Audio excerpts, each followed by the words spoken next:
Okay, next we're going to look at the Incidents tab. And the Incidents tab has three areas. We're going to spend the most time on Incident Log, but then we'll look at the Incident Response Plan and Disaster Recovery Plan sections. So starting with Incident Log, this is a list of any security incidents that you have either created in this dashboard as a new incident, or potentially it could be something that you have converted from a ticket. So for example, if I go to tickets, I have an option in the ticket dashboard to promote a ticket to a security incident, as well as in radar. I have an option to convert a radar item to an incident or to convert a signal to an incident. So regardless of which way you have created an incident, all incidents are going to populate in this dashboard. And so you can also see some dashboard metrics and nice little graphs and charts about incident volume, severity of incidents that you have open, types of incidents, and based on site. And so that can just be helpful both in reporting, but also in just kind of identifying trends and that sort of thing. So back to the incident log. The bread and butter of the incident log really is the list of open incidents. And so we're going to look at really at all types of incidents. We're going to look at ones with a status of open and severity of any. And so filter that, and we've got these 7 open incidents. And so we're going to look first at this suspected mailbox compromise. That'll be a good one for us to see kind of the full features of incident log. So when we open the incident, it starts with the description that comes from however the incident was created. From here, you can assign the incident to a specific technician. You can do an IP lookup like we did in Signals. So if there are IP addresses in the incident description, you can say lookup IPs. There aren't any in this one, so it's just going to say no public IPs found. You can add specific details about things that you've done to investigate. You can add screenshots. You can add whatever information you think is pertinent. This one in particular is a suspected mailbox compromise. And so because we have a compromised account, we're going to initiate our incident response playbook. And so this tenant is a Microsoft 365 tenant. And so it says run M365 IR playbook. So when we click on that, it is going to expand the incident with a list of 10 steps to take to help clean up that account. And so as you work through the playbook, you can check it off to indicate that it's done. You can add a note. So I can say account disabled in Active Directory and synced to Intra. Save the step. Now, if I want to add some documentation for that, say that I've got a screenshot. We'll pretend this is a screenshot of where I did that in Active Directory to show that the account is disabled. I can say I'm going to make an attachment. I'm going to go to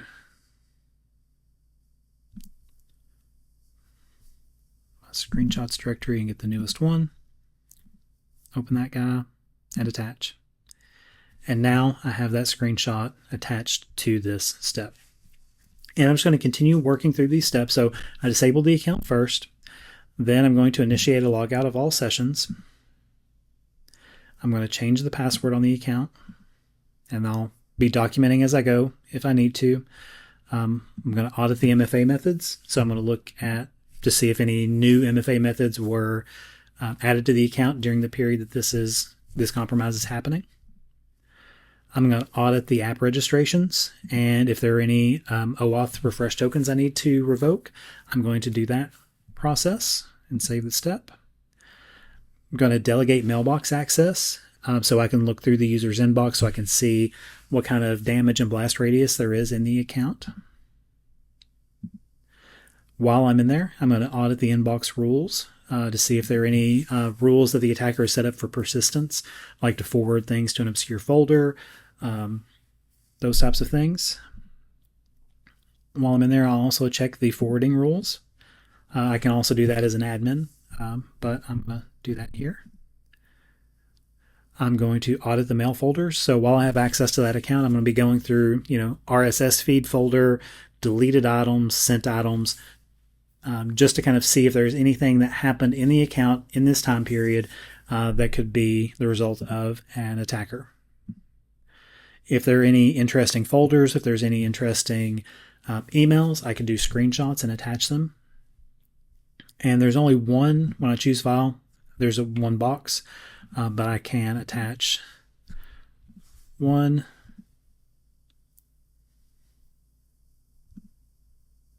And then attach a second one after. I can audit the sign-in logs.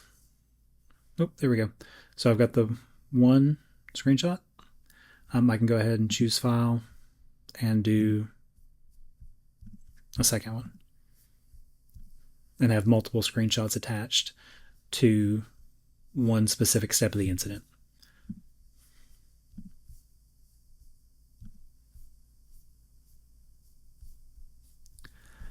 And finally, the last step is auditing sign-in logs. So it's a step as an administrator. So I'm going to do that. Mark that I've done it. I'm going to save step. And now, as I've been going through these steps, it's been keeping track of everything I've done in this kind of timeline view here. And as you know, if you've been watching previous videos, you know that the Brief Me feature is one of my favorite features in Support Studio. So now, if I want to, say that I've done a lot on this account, a lot on this investigation, I've added notes at every step of the way. If I do Brief Me, it's going to give me that brief of all the action that took place in kind of a concise, quick narrative with some bullet points.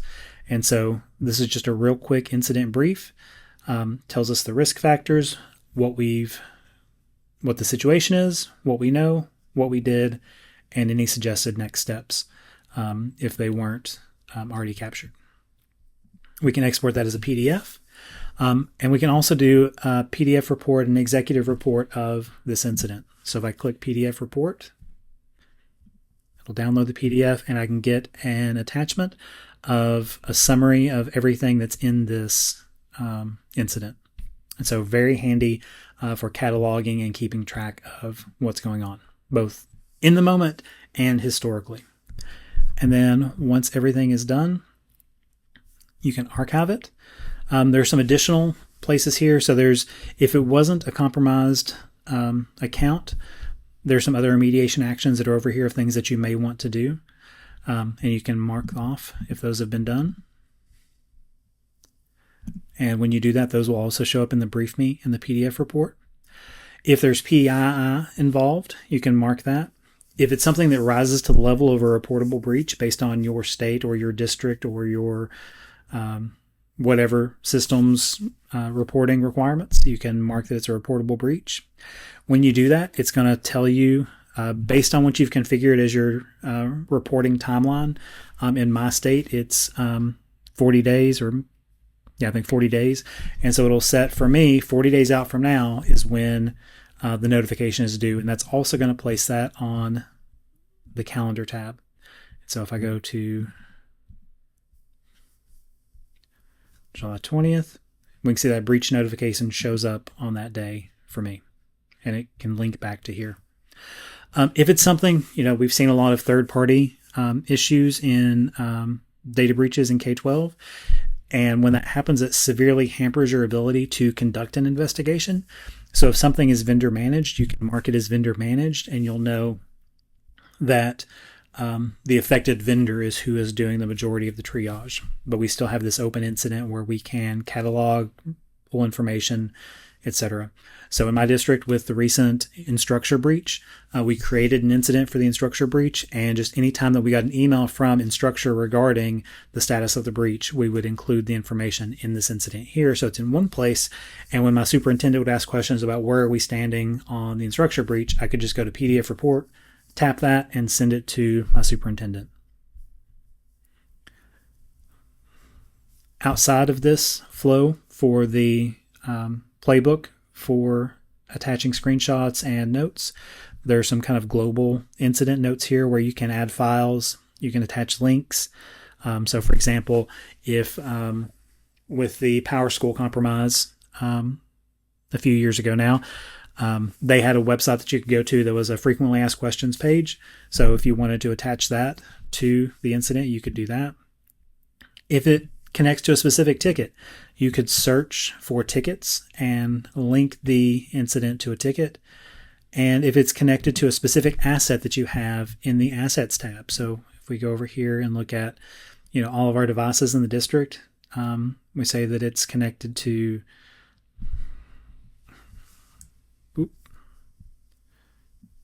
just going to get that device name, Jeff 2001. I can remember that. Okay, so we're going to go over to incidents, incident log, come back over here. And if that was connected to that asset, I'm just going to search for Jeff 2001. And now we know and have documented that this MacBook was a part of this incident.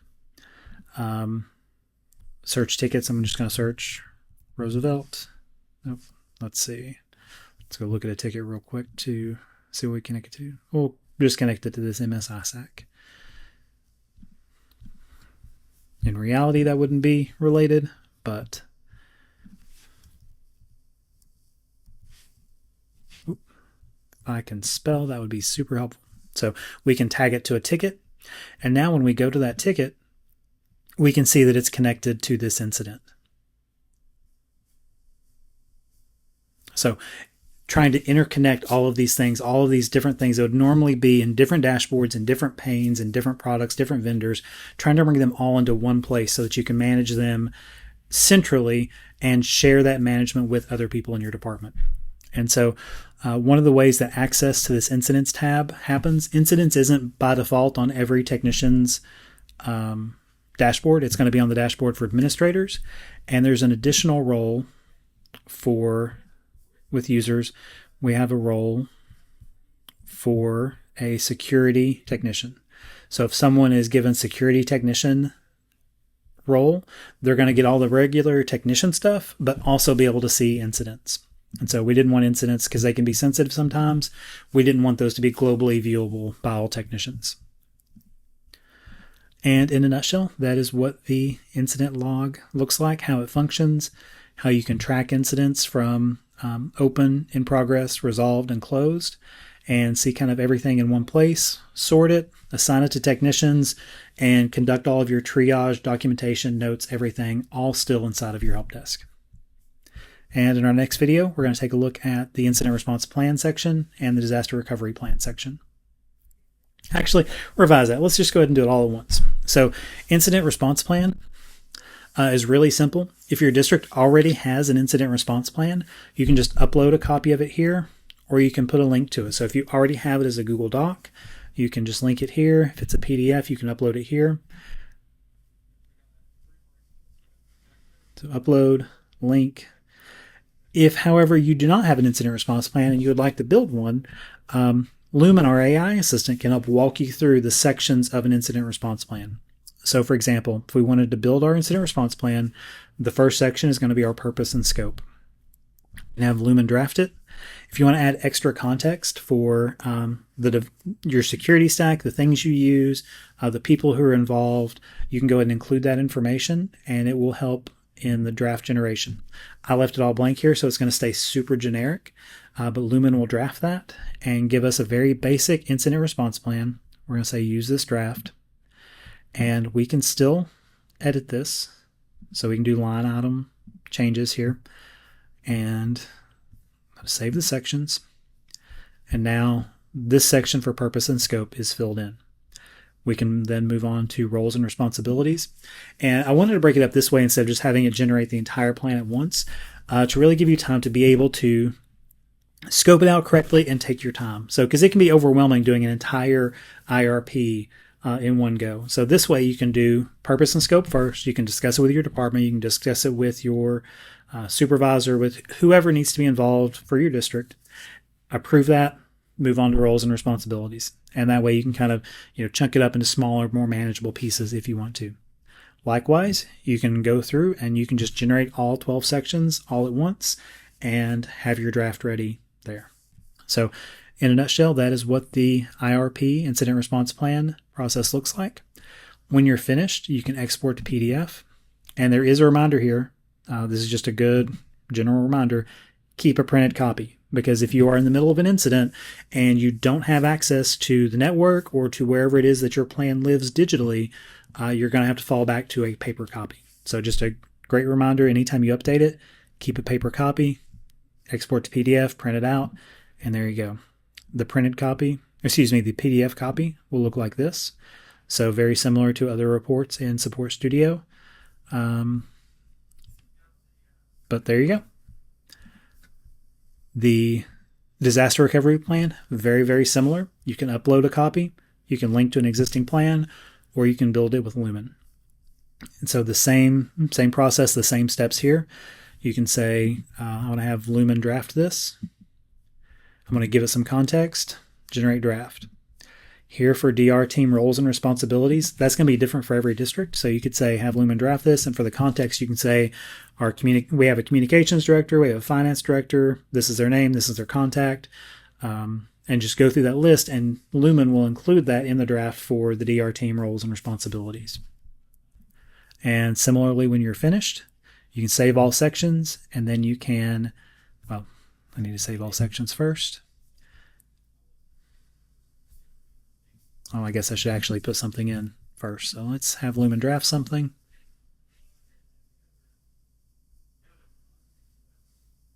And just again, a reminder, all the AI features are included in the subscription. Just going to save the sections. And now from here, I can export copy, print it out, and I've got my DR plan. So that is our incidents tab. The main meaty part of incidents is the incident log, but then also it can help you create, maintain, manage your incident response plan and your disaster recovery plan. In a future update, we're going to be including some details on how, reminders to update these and review these annually. And so those will also populate onto the calendar when that's done, but that's going to be probably in the fall. So, yeah, in a nutshell, that is incidents, from incident log to disaster recovery plan, incident response plan.